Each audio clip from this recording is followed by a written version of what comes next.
Hello students, welcome to scholar जिला university paper solution की lecture series में हम टैक्स का पेपर सॉल्व कर रहे हैं। ऑलमोस्ट सारे क्वेश्चंस हो चुके हैं। अब सिर्फ क्वेश्चन नंबर 4 के 2 पार्ट बचे हैं। इन दोनों question income from business profession से आए हुए हैं। तो पहला क्वेश्चन जो मैं ले रहा हूं, फिर उसके ऑप्शन में सेकंड क्वेश्चन है। जो पहला क्वेश्चन है वो प्रॉफिट एंड लॉस बेस पे है, और एक क्वेश्चन और आता है जो आप लोग का रिसिप्ट एंड पेमेंट बेस पे होता है। तो दोनों सिंपल है। जो भी लॉजिक बताऊंगा आप लोगों को वो ध्यान से देखिए, ध्यान से कंसिडर कीजिए, उसको दिमाग में रखिए। तो आप लोग को इनकम फ्रॉम बिजनेस प्रोफेशन हो या कोई भी चीज़ हो, आपको इंशाल्लाह एकदम ईजी लगेगा और आसानी से आप लोग क्या कर पाओगे, उसको सॉल्व कर पाओगे। तो ज़्यादा डिफिकल्टी मतलब ज़्यादा ब्रीफ नहीं गया हूँ, क्योंकि ये क्या बोलते हैं, टाइम कम है। तो पेपर आपके लिए सॉल्व कर रहा हूँ, तो आपकी स्क्रीन पे फ्लैश कर रहा हूँ। क्वेश्चन आप लोग देख सकते हैं। Mrs Manisha is a proprietor of XYZ and company. Mrs Manisha है जो क्या है, प्रोपराइटर है। कौन सी कंपनी की? XYZ कंपनी की। Following the profit and loss account for the year ended 31 मार्च 2022, और उसका प्रॉफिट एंड लॉस अकाउंट दिया हुआ है हम लोग को। तो जब भी प्रॉफिट एंड लॉस अकाउंट देगा तो कुछ चीज़ें आप लोग को बता रहा हूँ मैं, वो हमेशा ध्यान में रखना और क्वेश्चन उसी से स्टार्ट करना। तो जब भी आप लोग को प्रॉफिट एंड लॉस देगा तो आप लोग को स्टार्ट करना है। याद रखना कि जब भी दिख गया ना, आप लोग को समझ गया आपका प्रॉफिट एंड लॉस का क्वेश्चन है, तो आप लोग क्या कीजिए, स्टार्ट कर दीजिए। मेन चीज़ें क्या लिखना है आप लोग को, समय पहले लिख लेना है ए। इसमें अलग अलग पार्ट हो सकते हैं। Income from house business profession तो है ही, देख के मालूम पड़ गया, क्योंकि प्रॉफिट एंड लॉस अकाउंट दिया हुआ है। उसके साथ साथ में इनकम फ्रॉम हाउस प्रॉपर्टी भी हो सकता है, उसके अंदर अदर सोर्स भी हो सकता है। Mostly income from business profession के साथ में अदर सोर्स रहता ही है। कभी कभार हाउस प्रॉपर्टी, सैलरी वगैरह भी आ जाता है। हाँ, ध्यान रखना। तो लिख लेता हूँ मैं first A, income from business profession. ठीक है, तो ये मैं मेंशन कर लेता हूँ, इनकम फ्रॉम बिजनेस और प्रोफेशन। क्लियर है? ये मैंने हेडिंग मेंशन कर लिया। अब क्या करेंगे हम लोग, सब में पहले वहां पे स्टार्ट करेंगे हम लोग नेट प्रॉफिट लेंगे। जब भी प्रॉफिट एंड लॉस अकाउंट देगा ना, तो स्टार्टिंग पॉइंट क्या रहेगा हम लोग का, नेट प्रॉफिट। याद रखना। हाँ, तो लिख लेंगे net profit as per profit and loss account. ये आप लोग का प्रॉफिट लॉस अकाउंट दिया हुआ है, उसके हिसाब से नेट प्रॉफिट कितना दिया था आप लोग देख लीजिए। तो नेट प्रॉफिट का जो अमाउंट है आप लोगों का वो दिया हुआ है 11,25,000। आप लोग देख सकते हैं क्वेश्चन में कितना दिया हुआ है, 11,25,000। तो मैं उसको लिख लेता हूं 11,25,000। ये हो गया आप लोग का नेट प्रॉफिट। जब भी आप लोग को इनकम फ्रॉम बिजनेस प्रोफेशन करना है, प्रॉफिट एंड लॉस अकाउंट दिया है, तो स्टार्ट करना है आप लोग को किससे, नेट प्रॉफिट से स्टार्ट करना है। इतना क्लियर? ठीक है, चलिए अब क्या करेंगे हम लोग, सारी मार्किंग करेंगे। क्या क्या चीज़ें लेना है, क्या क्या ध्यान में रखना है, सब बता रहा हूँ, ध्यान में रख लेना, एकदम इजी लगेगा। सब में पहले रहेंगे आप लोग का ऐड। क्या रहेगा सब में पहले? ऐड। ऐड में रहेगा आप लोग का एक्सपेंसेस। ठीक है ना? एक्सपेंसेस नॉट अलाउड लिखेंगे, और स्लैश मार के लिखेंगे कंसीडर्ड सेपरेटली। Considered separately. पहले क्या लेना है आप लोग को, एक्सपेंसेस नॉट अलाउड। ऐसे एक्सपेंसेस जो बिजनेस में अलाउड नहीं होते हैं, या उसको हम लोग अलग किसी बोलते ना कि इस चीज़ के नहीं, बोलते ना बिजनेस के नहीं है, वो कहीं और चीज़ के हैं, तो वैसे एक्सपेंसेस को हम लोग क्या कर लेंगे, ऐड कर लेंगे। अब बहुत सारे स्टूडेंट के मन में सवाल उठता है कि सर ये प्रॉफिट है तो उसमें ऐड क्यों कर रहे हैं? ऐड इसलिए करें, समझो एग्जांपल, मैंने प्रॉफिट दिखाया साल भर का 6 लाख रुपए। एग्जांपल लीजिए कि मैंने प्रॉफिट दिखाऊं कितना, साल भर में इनको कितना हुआ, 6 लाख हुआ है। अब मैंने एक खर्चा दिखाया था, जो मैंने मेरा घर बनाया था, बिजनेस में दिखाया था लेकिन घर बनाया था, और 1 लाख रुपये खर्चा उसमें दिखा दिया हूँ। तो इसमें से क्या हो गया, खर्चा क्या होता है, माइनस होता है ना। तो इसमें क्या रहेगा, प्रॉफिट क्या दिखा रहेगा, कम दिखा रहेगा ना। तो 1 लाख रुपये वो तो मेरे बिजनेस का तो है ही नहीं, इसलिए उसको क्या करना पड़ेगा, मुझे ऐड कर लेना पड़ेगा। तो मतलब एक्चुअल में प्रॉफिट कितने का हुआ है, 7 लाख का। क्यों? क्योंकि मैं 1 लाख रुपये जबरदस्ती दिखा दिया ना, क्योंकि वो घर का है मेरे। तो इसलिए जो एक्सपेंसेस बिजनेस में अलाउड नहीं है ना, तो उन लोग को क्या करते हैं हम लोग, ऐड करते हैं, रिवर्स जाते हैं। तो एक्चुअल प्रॉफिट मालूम पड़ेगा, तो फिर उसको हम लोग इनकम टैक्स ले सकेंगे। ठीक है, तो इसलिए हम लोग इनकम फ्रॉम बिजनेस का एक्चुअल प्रॉफिट पता कर रहे हैं। इसलिए ऐसे एक्सपेंसेस जो अलाउड नहीं है उसको ऐड कर लेंगे, और ऐसी इनकम जो अलाउड मतलब ना बिजनेस की नहीं रहेगी या कंसिडर दूसरे की चीज़ की रहेगी, तो उनको क्या कर लेंगे हम लोग, लेस कर लेंगे, उल्टा। क्लियर है? तो चलिए अब स्टार्ट करते हैं। तो याद रखो नॉर्मली एक्सपेंसेस क्या होते हैं, ये क्या बोलते हैं, लेस होते हैं, लेकिन यहाँ पे ऐड क्यों हो रहे हैं? क्योंकि ये बिजनेस के नहीं है, किसके और चीज़ के हैं, बाहर के हैं, या क्या बोलते हैं, नॉट अलाउड है वगैरह वगैरह। क्लियर है? अब हम लोग क्वेश्चन पढ़ेंगे और मार्किंग करेंगे। पहले एक्सपेंसेस साइड पढ़ लेते हैं, फिर इनकम साइड पे आते हैं। तो एक्सपेंस साइड पे देखिए सबसे पहले क्या दिया हुआ है, 2 सैलरीज। अब दिमाग लगाने का कि बिजनेस के हिसाब से ये एक्सपेंस होता है कि नहीं होता। नॉर्मली जब हम लोग बिजनेस चलेगा तो ये एक्सपेंस हमारे लिए रहेगा कि नहीं रहेगा, ठीक है ना। ये प्रोपराइटर है, कोई एक कंपनी है उसकी, तो उसके सैलरी अगर वो देगी तो सिंपल होता है, सैलरी नॉर्मल एक्सपेंस है, तो बिजनेस का है। जो बिजनेस का नहीं है वो लेना है, हाँ याद रखना। तो देखो कन्वीनियंस मतलब आने जाने का ट्रैवलिंग वगैरह देता हम लोग, तो उसको कन्वीनियंस बोलते हैं, वो भी अलाउड रहता है। जनरल एक्सपेंसेस वो भी अलाउड है। इंटरेस्ट पेड वो भी अलाउड है। जीएसटी अलाउड है। बाकी अगर इनकम टैक्स आएगा तो अलाउड नहीं है, याद रखना, क्योंकि वो इनकम टैक्स पर्सनल पे होता है, जीएसटी बिजनेस करता है, याद रखना। उसके बाद नेक्स्ट है आप लोग का municipal taxes on house property. देखो ये हाउस प्रॉपर्टी भरा है उसने, म्युनिसिपल टैक्स भरा, हाउस प्रॉपर्टी का म्युनिसिपल टैक्स भरा है, तो ये अलाउड नहीं है। तो मतलब यहाँ पे क्या लिख लेंगे आप लोग, डिसअलाउड, DA लिख लेने का, क्योंकि वो ही चीज़ों को लेना है हम लोग को जो यहाँ पे अलाउड नहीं है ना। तो सारी चीज़ें लेके मतलब नहीं है, तो जो या टिक मार्क कर लो कि इसको हम लोग को लेना है, ठीक है। चलो आगे। उसके बाद लिखा है एडवर्टाइजमेंट एक्सपेंसेस। एडवर्टाइजमेंट तो नॉर्मली बिजनेस का खर्चा रहता ही है। उसके बाद लिखा है स्टाफ वेलफेयर, स्टाफ के वेलफेयर, चाय कॉफ़ी, ट्रेनिंग डेवलपमेंट, वो सब उसमें खर्चे आते तो ठीक है, वो तो अलाउड रहेगा। डेप्रीशिएशन, हाँ ये डेप्रीशिएशन में कंसिडरेशन होता है कि डेप्रीशिएशन अगर दोनों दिया है, ऊपर भी दिया है मतलब ना प्रॉफिट एंड लॉस में भी दिया है, और नीचे इनकम टैक्स रूल के हिसाब से भी दिया है, तो फिर ये वाला क्या कर लेने का, डिसअलाउ में लिख लेने का, और प्रॉफिट जो एडजस्टमेंट में दिया आपका वो कहाँ लिख लेंगे आप लोग, लेस में लिख लेंगे। वो बाद में जब आएगा समझ जाएगा, भी टेंशन मत लेना। अभी डेप्रीशिएशन के बारे में, नॉर्मली डेप्रीशिएशन बिजनेस का एक्सपेंस होता है। चलिए आगे लेते हैं। स्टेशनरी नॉर्मली है, होता है। बाकी तो नेट प्रॉफिट आ गया तो हम लोग पहले ही ले चुके हैं, क्योंकि हम लोग स्टार्ट ही उससे करना है। क्लियर है? चलिए तो अब देखते हैं हम लोग इनकम साइड पे। इनकम साइड पे क्या क्या है जरा देखिए, मार्किंग कर लीजिए आप लोग। तो वो मार्किंग करें तो आप लोग को समझेगा। पहले लिखा है ग्रॉस प्रॉफिट, ग्रॉस प्रॉफिट को लेना नहीं रहता है, क्योंकि हम लोग नेट प्रॉफिट से स्टार्ट करते हैं। उसके बाद लिखा है इनकम टैक्स रिफंड। आप लोग को क्या आई, इनकम टैक्स का रिफंड आया है। कितना आया है, 35,700 रुपीज़ आप लोग को आया है। तो सिंपल सी बात है, इनकम टैक्स का जो रिफंड है वो बिजनेस, मेरा बिजनेस इनकम टैक्स का नहीं है ना, तो वो बिजनेस के बाहर की इनकम है, तो वो क्या रहेगी, कंसिडर्ड सेपरेटली में आएगा। तो मतलब उसको हम लोग क्या लेंगे, नॉट अलाउड या कंसिडर सेपरेटली, या टिक मार्क कर लो, इसको हम लोग को इनकम के टाइम पे लेना रहेगा। वही चीज़ें लेना है जो बिजनेस से अलाउड नहीं है, बिजनेस के बाहर की, यहाँ उल्टा है इसके अंदर। एग्रीकल्चर इनकम सिंपल, जो एग्रीकल्चर इनकम बिजनेस की नहीं होती, वो तो बाहर की चीज़ है, क्योंकि हमारा बिजनेस प्रोप्राइटरशिप का है, एग्रीकल्चर का नहीं है, तो ये भी क्या है, नॉट अलाउड, बराबर ना, या कंसिडर सेपरेटली। इसको हम लोग एग्रीकल्चर इनकम क्या बोलते हैं, एग्जाम्प्ट रहती है वैसे तो, नहीं तो अदर सोर्स में ले सकते हैं। उसके बाद लिखा है rent from house property, LOP, let out property है, उससे रेंट मिला है, तो ये इनकम फ्रॉम हाउस प्रॉपर्टी में जाएगा, यहाँ नहीं है, ये कंसिडर सेपरेटली है, बराबर है, तो इसको भी टिक कर लो, ये भी आएगा। उसके बाद interest on saving bank account, saving bank account मतलब पे इंटरेस्ट मिल रहा है, तो मेरा बिजनेस तो क्या बोलते हैं, क्या लोन लेना नहीं ना, तो जो इंटरेस्ट मुझे मिल रहा है मेरी सेविंग अकाउंट पे ना, तो वो तो बिजनेस के बाहर क्या है, इनकम है, तो उसको भी हम लोग क्या कर लेंगे, कंसिडर सेपरेटली लिख लेंगे। उसके बाद लिखा है share of profit from partnership firm, कोई पार्टनरशिप फर्म है उसमें हम लोग को प्रॉफिट हो रहा है, ये कंपनी हमारी प्रोप्राइटरशिप है, किसी और कंपनी हमारा पैसा शेयर है, तो उससे जो इनकम मिलेगी वो भी बाहर की है, तो ये भी बिजनेस में नहीं है, तो इसको भी क्या करेंगे हम लोग, कंसिडर सेपरेटली में ले लेंगे। हाँ याद रखना क्या है, बाद में करते हैं, चलिए ज़्यादा कंफ्यूज मत करता हूँ आप लोगों को। क्लियर हो गया ये? तो हम लोगों ने क्या किए, जितनी भी एक्सपेंसेस थे सब ध्यान से देखे और देखिए कि उसमें बिजनेस में कौन कौन सा एक्सपेंस नहीं हो सकता, मतलब बिजनेस के बाहर का है, तो वो सबको लेना है। फिर इनकम में गए, इनकम में भी देखिए वो बिजनेस के बाहर का कौन है, तो मोस्टली ज़्यादातर बाहर के रहते हैं, क्योंकि वहाँ पे मोस्टली ग्रॉस प्रॉफिट दे दिया है, तो मतलब वो ऊपर ही, वो बोलना ज़्यादातर चीज़ें ऊपर हो गई, यहाँ पे बहुत कम रहेगा, एक्स्ट्रा ही रहेगा, बिजनेस के बाहर का रहेगा, ठीक है। तो चलिए अब इतना हो गया, अब नीचे आते हैं, एडिशनल इन्फॉर्मेशन जरूर पढ़ लेना, क्योंकि कुछ एक्सपेंसेस में कुछ मिक्स खिचड़ी रहती है, तो वो आप लोग को काम आएगा, डायरेक्टली पोस्टिंग कर दोगे तो रॉन्ग हो जाएगा, हाँ तो ध्यान देना। General expenses include 15,000 paid as contribution to LIC pension fund. देखो LIC, life insurance corporation, pension fund मतलब पेंशन इंसान के लिए होता है, तो पर्सनल हो गया, तो ये तो हम लोग बिजनेस का प्रॉफिट निकाल रहे हैं, तो इनडायरेक्टली मतलब क्या है, वो जनरल एक्सपेंसेस में आप लोग को 15,000 रुपये क्या है, डिसअलाउड है, तो 15,000 रुपये आप लोग को यहाँ पे लेना है, क्योंकि मैंने बताया ना नॉर्मली जनरल एक्सपेंस चलता है, लेकिन उसमें से 15,000 पर्सनल है ना, तो बाहर का है, कंसिडर सेपरेटली, या बोल सकते हैं आप लोग डिसअलाउड, तो आप लोग को लेना पड़ेगा, जो भी डिसअलाउड है वो लेना है, तो ये 15,000 आप लोग का यहाँ पे आएगा।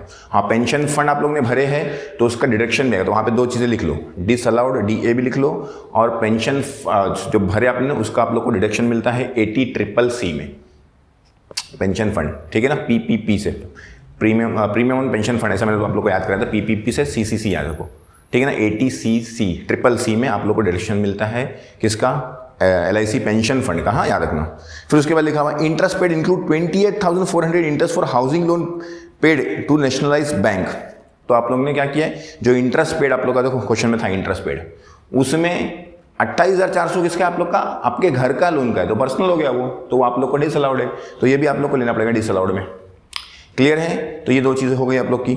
उसके बाद ये जो आप लोग का अपने क्या बोलते हैं LIC का, इसमें सॉरी LIC बोलो, हाउसिंग लोन पे आप लोगों ने ये भरे, तो ये आप लोग को डिडक्शन मिलता है। किसमें डिडक्शन मिलता है आप लोग को अगर याद होगा तो इनकम फ्रॉम हाउस प्रॉपर्टी में 24, A में 30% ऑफ NAV है, B में इंटरेस्ट है, तो वहाँ पे रहेगा, ठीक है, तो वहाँ पे मेंशन कर लेने का। उसके बाद लिखा GST इंक्लूड, GST आप लोग जो इंक्लूड करें उसमें 10,000 क्या है पेनल्टी भरे आप लोगों ने, तो गवर्नमेंट ने क्या बोला है कि GST आप भरोगे तो आप लोग का बिजनेस का एक्सपेंस, लेकिन अगर उसको आपको पेनल्टी लग गई तो आप लोग को उसको बिजनेस एक्सपेंस नहीं दिखा सकते हो।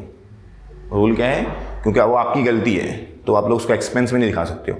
नहीं तो पेनल्टी भर के एक्सपेंस दिखाओगे तो प्रॉफिट तो कम कर लेगा, तो फिर अपना फायदा कर लोगे, ठीक है ना। तो GST आप लोग का बिजनेस एक्सपेंस है, लेकिन GST पे पेनल्टी आ गई आप लोग को, आपको भरना पड़ा, आपने लेट किए, तो उसको आप लोग को बिजनेस एक्सपेंस में शो कर सकते नहीं हो, मतलब ये भी क्या है डिसअलाउड। हाँ, आगे income tax refund include interest on income tax 5,700, जो इंटरेस्ट ऑन इनकम टैक्स मिला है आप लोग को, सॉरी इनकम टैक्स रिफंड मिला है, उसमें से 5,700 क्या है आप लोग की इंटरेस्ट मिला है आप लोग को, हाँ, तो वो ध्यान देना, तो वो भी आप लोग को ध्यान में रखना पड़ेगा कि वो इनकम फ्रॉम अदर सोर्स में जाते हैं, ठीक है ना। अब उसके ऊपर थोड़ा बाद में बात करेंगे कि अभी यहाँ पे ध्यान दो। तो देखिए अब क्या क्या आप लोग को मिल गया वो आप लोग को लिखना है। सब में पहले मिला था आप लोग को म्युनिसिपल टैक्सेस, क्या क्या कंसिडर सेपरेट है, तो सब में पहले लेता हूँ मैं म्युनिसिपल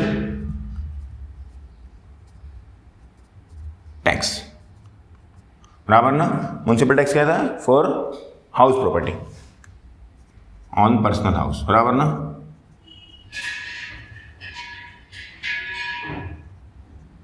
कितना है जरा देखिए, म्युनिसिपल टैक्स 18,000, तो मैं यहाँ पे मेंशन कर लेता हूँ 18,000, इसको चाहिए तो मैं A मेंशन कर लेता हूँ। फिर बी में क्या है आप लोग का, आप लोग ने हम लोग देखे थे कि आप नेक्स्ट एडजस्टमेंट कर रहे थे, उसके ऊपर किसके ऊपर था, टिक मार्क अपन ने कर सकते, अगर करना है तो आप लोगों को, आप लोग है उस पर जनरल एक्सपेंसेस पे, जनरल एक्सपेंसेस पे क्या बोला था उसमें जरा देखिए, general expense include 15,000 for LIC pension fund, ये जनरल एक्सपेंसेस आपका,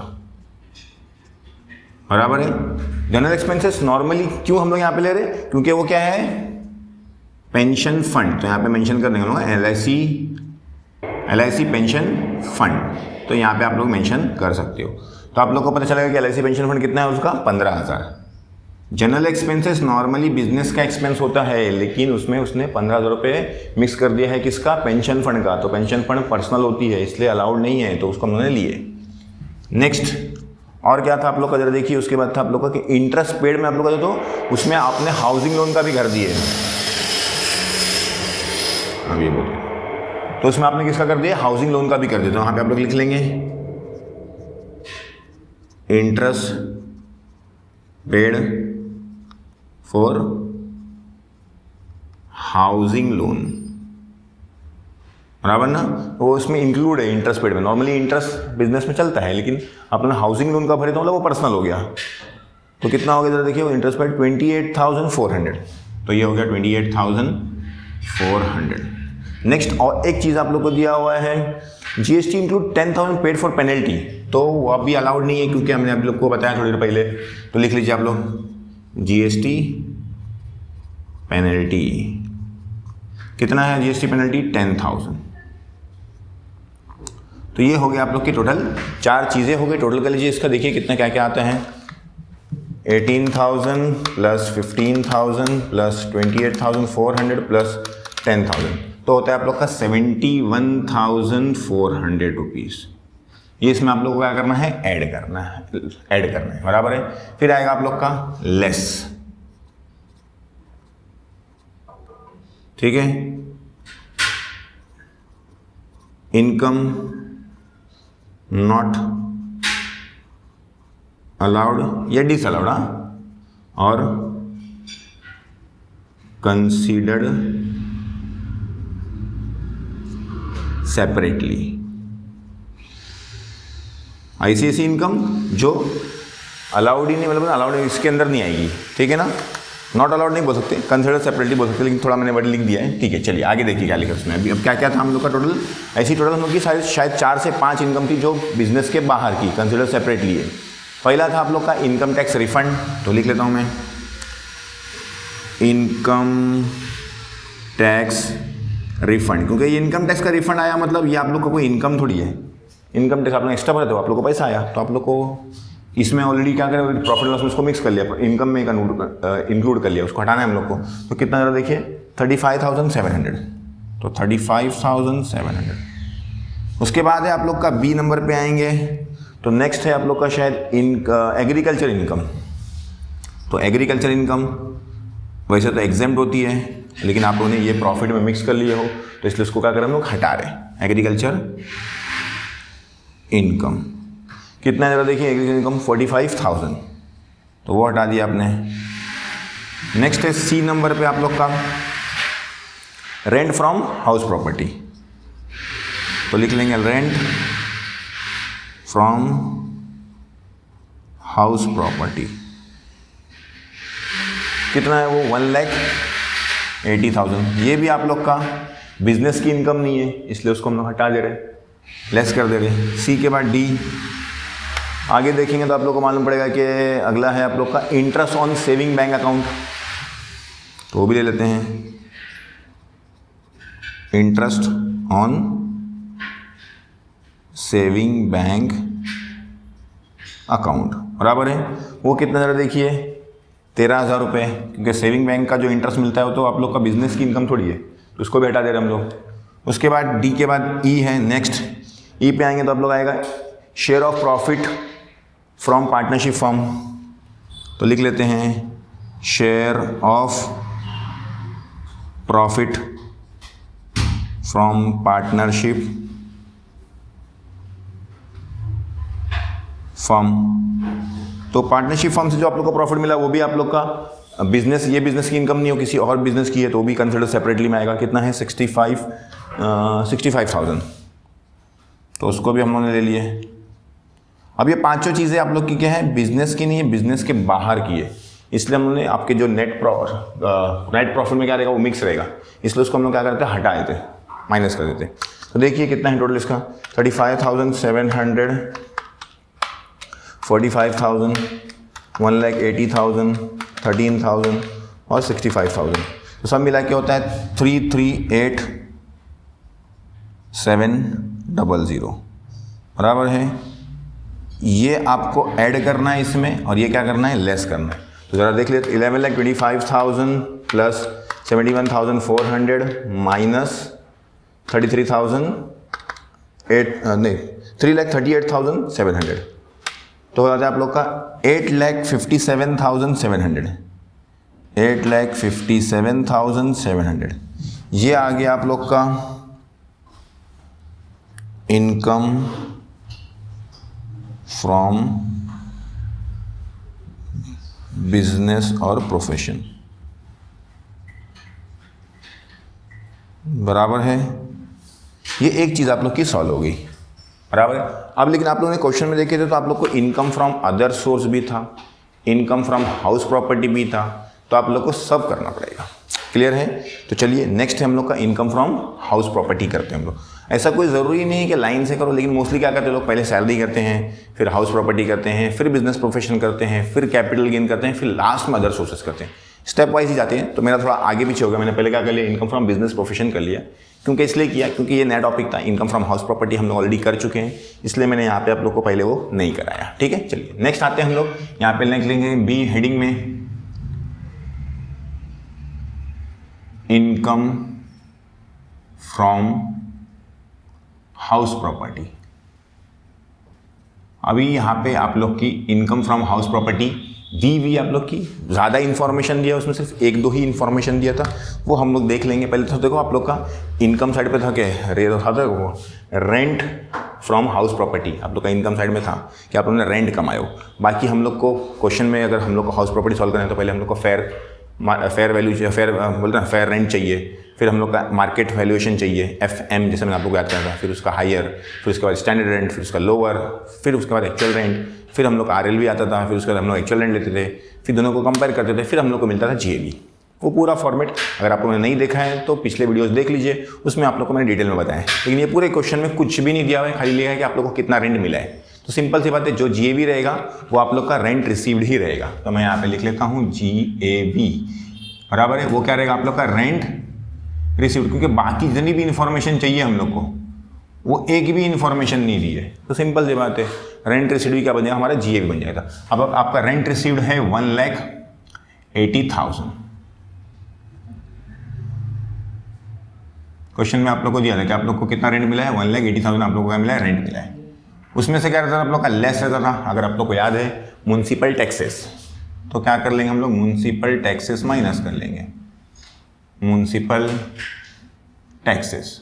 अब क्वेश्चन में म्युनिसिपल टैक्सेस दिया हुआ था, अगर आप लोग देखेंगे तो आप लोग को इनकम साइड पे था, सॉरी एक्सपेंस साइड पे था, हम लोग यहाँ पे लिए भी थे उसको कि वो बिजनेस का नहीं है, एक्सपेंस बाहर का है। तो देखो कितना है, 18,000, और क्वेश्चन में भी दिख जाएगा आप लोग को। तो लिख लेंगे हम लोग लेस 18,000। तो ये हो जाता है आप लोग का 1,62,000 बराबर है। इसको हम लोग लिख लेंगे NAV। NAV कितना आ गया आप लोग का, 1,62,000 आ गया। अब उसमें से आप लोग को डिडक्शन रहते थे, जैसे इनकम फ्रॉम बिजनेस प्रोफेशन में कोई डिडक्शन नहीं है, इनकम फ्रॉम सैलरी में है, इनकम फ्रॉम हाउस प्रॉपर्टी में भी है, और इनकम फ्रॉम कैपिटल गेन में भी है। तो इनकम फ्रॉम हाउस प्रॉपर्टी में आप लोग को जो डिडक्शन था उसको हम बोलते थे अंडर सेक्शन 24 बराबर ना। तो यहाँ पे लिख लेंगे डिडक्शंस अंडर सेक्शन 24 में जो ए था, इसमें 2 ही है, सैलरी में 3 है, इसमें 2 है। पहला जो था आप लोग का स्टैंडर्ड डिडक्शन बराबर है, स्टैंडर्ड डिडक्शन वो है आप लोग का 30% ऑफ NAV, 30% ऑफ NAV। जो भी आप लोग की NAV आई उसका कितना परसेंट लेगा, 30%। तो 1,62,000 मल्टीप्लाई बाय 30% तो होता है आप लोग का 48,600। ये हो गया आप लोग का पहला पार्ट। दूसरा जो था इंटरेस्ट था, और आप लोग को देखो एडजस्टमेंट में दिया था नंबर 2 पे कि interest paid include 28,400 interest on housing loan. तो हाउसिंग लोन का इंटरेस्ट अगर आप लोग भरते तो आप लोग को क्या मिलता है, डिडक्शन मिलता है 24 के अंदर बराबर ना। तो वो आप लोग को मैंने बोला था कि ध्यान में रखना, और मार्किंग टाइम पे भी बोला था कि मार्किंग कर लो वहाँ पे। तो लिख लेता हूँ मैं, 24B में आएगा वो इंटरेस्ट का जो अमाउंट है आप लोग का 28,400 है। तो मैं मेंशन कर लेता हूँ 28,400, दोनों को प्लस कर लेते हैं, प्लस 28,400 तो आ गया आप लोग का 77,000। ये आपको माइनस करना है इसलिए ब्रैकेट में डाल रहा हूँ, इसमें से इसको माइनस कर लेते हैं। तो माइनस 1,62,000 तो आ गया आप लोग का 85,000। ये आ गया आप लोग का income from house property, income from business profession आ गया, इनकम फ्रॉम हाउस प्रॉपर्टी आ गया, 2 चीज़ें आ गई। तीसरा जो था आप लोग का इनकम फ्रॉम अदर सोर्स भी था इसके अंदर, तो वो हेडिंग लिख लेता हूँ मैं, income from other source. Income from next है आप लोग का इनकम फ्रॉम अदर सोर्सेस। तो इनकम फ्रॉम अदर सोर्सेज आपने लिख लिए। अब अदर सोर्सेज में आप लोग देखेंगे तो आप लोग जब अपना क्या बोलते हैं क्वेश्चन में जाएंगे इनकम साइड में, तो आप लोग को दिखेगा कि देखिए क्या क्या था आप लोग को। पहला था इनकम टैक्स रिफंड। तो इनकम टैक्स रिफंड आप लोग का इनकम नहीं बोल सकते आप लोग उसको, क्यों? क्योंकि वो क्या होता है कि आपने एक्स्ट्रा पैसा भरे वो आप लोग को रिफंड आया, लेकिन उसमें से ना 5,700 आप लोग को इंटरेस्ट मिला था। क्या मिला था? इंटरेस्ट। क्योंकि मतलब आप लोग ने पैसा भर दिए थे, उसका आप लोग को एक्स्ट्रा पैसा मिला। देखो एडजस्टमेंट में था वो कि 5,700 interest, sorry income tax refund include 5,700 towards interest. तो वो आप लोग का इनकम में काउंट होता है, याद रखना। और कौन से में काउंट होता है? इनकम फ्रॉम अदर सोर्स, क्योंकि ना तो बिजनेस का है, ना तो सैलरी का है, ना तो कैपिटल गेन है, कुछ भी नहीं ना, तो इसलिए उसको इनकम फ्रॉम अदर सोर्स में लेते हैं। किसको? इनकम टैक्स रिफंड को नहीं, हाँ इनकम टैक्स रिफंड का जो इंटरेस्ट रहेगा उसको लेते हैं। वहाँ पे क्या मेंशन किया वो आप लोग देख लीजिए, इनकम टैक्स रिफंड बराबर ना, interest on income tax refund. तो मैं यहाँ पे लिख लेता हूँ इंटरेस्ट, मतलब गवर्नमेंट क्या करती है, आप लोग अगर एक्स्ट्रा पैसा भर देते हो ना तो उसका आप लोग को रिफंड मिलने वाला है ना, उस पर इंटरेस्ट भी देती है। आप लोग एक्स्ट्रा भर देते हो इंटरेस्ट ऑन, तो वो आप लोग का इनकम में काउंट किया जाता है। जो आप लोग एक्स्ट्रा भरे थे पैसा मिला वो नहीं, जो उस पर इंटरेस्ट मिला वो आपका इनकम। तो interest on income tax refund, तो वो सिर्फ है आप लोग का 5,700, 5,700 है, ज़्यादा नहीं है, क्वेश्चन में दिया हुआ है। उसके बाद आप लोग का और अगर देखेंगे तो आप लोग का इनकम फ्रॉम अदर सोर्स में देखेंगे तो और एक चीज़ है आप लोग की एग्रीकल्चर इनकम। लेकिन एग्रीकल्चर इनकम क्या होती है? एग्जेम्प्ट होती है, आप लोग पढ़ लेंगे बराबर ना। तो एग्रीकल्चर इनकम एग्जेम्प्ट है, तो मैं इधर मेंशन कर नहीं रहा हूँ। अगर आप लोग को मेंशन करना है तो मेंशन कर सकते हैं एग्रीकल्चर इनकम, और ब्रैकेट में लिख सकते हैं एग्जेम्प्ट, यहाँ पे डैश कर सकते हैं, या बहुत लोग माइनस करके करते हैं, जैसा आप लोग को करना है कर सकते हैं, कोई प्रॉब्लम नहीं। नोट में मेंशन कर दूंगा मैं कि एग्रीकल्चर इनकम इज एग्जेम्प्ट, ठीक है। नेक्स्ट बी, नेक्स्ट देखेंगे आप लोग इनकम, तो रेंट फ्रॉम हाउस प्रॉपर्टी, तो इनकम फ्रॉम हाउस प्रॉपर्टी में था, तो हाउस प्रॉपर्टी हम लोग इसको ले चुके हैं, तो यहाँ पे लेने की जरूरत नहीं है। नेक्स्ट है अदर सोर्स में, अगर हम लोग देखेंगे और क्या बचा आप लोग का, interest on saving bank account, तो ये था हमारा इनकम फ्रॉम अदर सोर्स। तो इसको ले लेते हैं interest from saving bank account, कितना है 13,000, तो यहाँ पे 13,000 लिख लेता हूँ मैं। और शायद तो ऐसा कोई इनकम नहीं है। Share from profit, partnership form को जो शेयर मिलता है वो क्या रहता है? एग्जेम्प्ट रहता है, हाँ याद रखना। पार्टनरशिप फॉर्म से अगर जो इनकम मिलती है वो क्या रहती है हमारी? एग्जेम्प्ट रहती है, तो वो नहीं आएगा हम लोग का। तो ये हो गया इनकम फ्रॉम अदर सोर्स भी फिनिश। तो अगर टोटल करेंगे आप लोग 15, 13, 18 होता है, सॉरी 5 और 13, 18 होता है 18,700। तो ये सारी इनकम आ गई आप लोग की, तीनों हेड के आ गए, 3 हेड आ गए, income from business profession, income from house property और इनकम फ्रॉम अदर सोर्स। कोशिश ये करना कि लाइन से करो, पहले इनकम फ्रॉम सैलरी करना क्वेश्चन में अगर है तो, फिर क्या करना इनकम फ्रॉम, नेक्स्ट आपका हाउस प्रॉपर्टी है, हाउस प्रॉपर्टी पहले लेना, ये बाद में लेना, उसके बाद बिजनेस प्रोफेशन, उसके बाद कैपिटल गेन, फिर लास्ट में अदर सोर्सेस। तो थोड़ा मेरा आगे पीछे हो गया, वो इसलिए किया मैंने क्योंकि ये पार्ट आप लोग को पहले समझाना था मुझे, ये तो मैं समझा चुका हूँ ऑलरेडी, ठीक है। चलिए अब ये आप लोग की तीनों इनकम, जितनी भी इनकम रहेगी हेड्स की, अलग अलग 5 हेड है ना, तो पांचों की मिला लेंगे तो क्या बोलते हैं हम उसको? ग्रॉस टैक्सेबल इनकम या ग्रॉस टोटल इनकम भी बोलते हैं। तो मैं टोटल इनकम लिख रहा हूँ, आप लोग चाहिए तो ग्रॉस टैक्सेबल इनकम भी बोलते हैं, कोई फर्क नहीं पड़ता है। तो देखिए क्या क्या है, पहला ये आप लोग का ए, ये बी और ये सी। तो पहला है आप लोग का 8,57,700 प्लस 85,000 प्लस 18,700, तो सब मिला के होता है 9,61,400।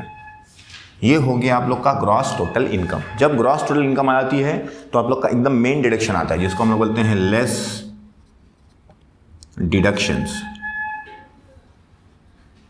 वो है आप लोग का अंडर चैप्टर 6A। 6A में 80C से शुरू होता है और 80U तक जाता है। अब क्वेश्चन पढ़े थे आप लोगों ने, तो कौन कौन से डायरेक्शन से आप लोग को दिमाग में थोड़ा याद करना पड़ेगा। अगर नहीं याद है तो अभी आप लोग को मैं बता देता हूँ। पहला जो था आप लोग का 80CCC था, कौन सा था वो? देखिए पेंशन प्लान, पेंशन प्लान था ना आप लोग का, वो क्या बोलते हैं आप लोग का, देखो एडजस्टमेंट में लिखा था कि जनरल एक्सपेंस में 15,000 रुपये का भरा, उसने पेंशन प्लान का भरा है। तो पेंशन प्लान का कहाँ पे आता है आप लोग का? 80CCC में। ट्रिपल सी में एक ही चीज़ है, सी में बहुत है, 80C में बहुत सारी चीज़ें हैं। तो मैं मोस्टली स्टूडेंट को क्या रिकमेंड करता हूँ, 80CCC, 80D, 80 TTA, 80TTB, 80E, 80U, वही सब याद कर लो। बाकी कुछ भी बचेगा तो क्या डाल देना उसको, इनकम फ्रॉम 80C में डाल देने का। तो अभी 80CCC हम लोग को मिला पेंशन प्लान। तो पेंशन प्लान देखिए कितना है आप लोग का 15,000, तो मैं यहाँ पे लिख लेता हूँ आप लोग के लिए 15,000, तो ये आ गया 15,000। ये एक है, दूसरा भी है आप लोग का। अब दूसरा मोस्टली स्टूडेंट को मिलेगा नहीं, लेकिन वो आप लोग को था, वो आप लोग अगर ढूंढेंगे तो आप लोग को पता चलेगा कि जो आप लोग का ये था interest on saving bank account, interest on saving bank account, उस पर भी आप लोग को डिडक्शन मिलता है। आप लोग इनकम में तो कंसिडर कर लेते हैं उसको, लेकिन डिडक्शन भी मिलता है उसका, ठीक है ना। इनकम फ्रॉम अदर सोर्स में income from saving bank account आता है, लेकिन उसका डिडक्शन भी मिलता है। तो 80 उसका डिडक्शन है TTAB, sorry TTA, A B नहीं, TTA, अंडर सेक्शन TTA, लेकिन उसकी लिमिट है। लिमिट सिर्फ कितनी है? 10,000। आप 2 लाख रुपए कमाओ इंटरेस्ट से, उसको कोई फर्क नहीं पड़ेगा, आप लोग को इनकम फ्रॉम अदर सोर्स में लिखना पड़ेगा, जो लिखा है। लेकिन डिडक्शन कितना मिलेगा? सिर्फ 10,000 का ही मिलेगा, ठीक है ना। तो लिख देंगे हम लोग इंटरेस्ट ऑन सेविंग अकाउंट, कितना है वो? 13,000। लेकिन आप लोग को 13,000 नहीं मिलेगा क्योंकि गवर्नमेंट ने उसकी लिमिट रखा है कि 10,000 तक ही आप लोग को डिडक्शन मिलेगा किसमें, सेविंग अकाउंट के अंदर। तो ये हो गया आप लोग का। अब आप लोग इसको क्या कर लेंगे, टोटल कर लेंगे। तो ये हो जाएगा आप लोग का 25,000। इसको आप लोग को इसमें से क्या करना है, माइनस करना है। तो 9,61,400 में से माइनस 25,000 तो हो गया आप लोग का 9,36,400। इसको बोल देंगे हम लोग नेट टोटल इनकम, या बेटर लिखो नेट टैक्सेबल इनकम। क्लियर है? तो ये हो गया आप लोग का इनकम फ्रॉम बिजनेस प्रोफेशन का क्वेश्चन सॉल्व। इसमें 3 चीज़ें मिक्स थी, इनकम फ्रॉम बिजनेस प्रोफेशन भी था, हाउस प्रॉपर्टी भी छोटा सा था और अदर सोर्स भी छोटा सा था। तो ये हो गया आप लोग का क्वेश्चन सॉल्व। अगर आप लोग को स्क्रीनशॉट लेना है तो मैं साइड हो जाता हूँ। ये हो गया क्वेश्चन आप लोग का सॉल्व। अगले वीडियो में एक और इसके ऑप्शन में क्वेश्चन है सेकंड वाला, जो इसी के बेस पे है, ऑलमोस्ट मेरे ख्याल से प्रॉफिट एंड लॉस ही है, तो वो भी करा देता हूँ मैं आप लोग को, ताकि आप लोग को आइडिया आ जाए कि पेपर कैसा आ सकता है, कैसा सॉल्व कर सकते हैं, कैसा उसको अटेम्प्ट कर सकते हैं, और थोड़ा सोल्यूशंस वगैरह आप लोग को चाहिए, मतलब क्या बोलते हैं आपका नीचे का शॉर्ट नोट्स वगैरह, तो उसके बारे में आप लोग को पेज नंबर वगैरह दे देता हूँ और लिंक दे देता हूँ, आप लोग वहाँ से जाके उसको पढ़ सकते हैं। वीडियो देखने के लिए आप लोग को बहुत बहुत शुक्रिया। मिलते हैं अगले वीडियो में अगला टॉपिक लेके। Thank you very much.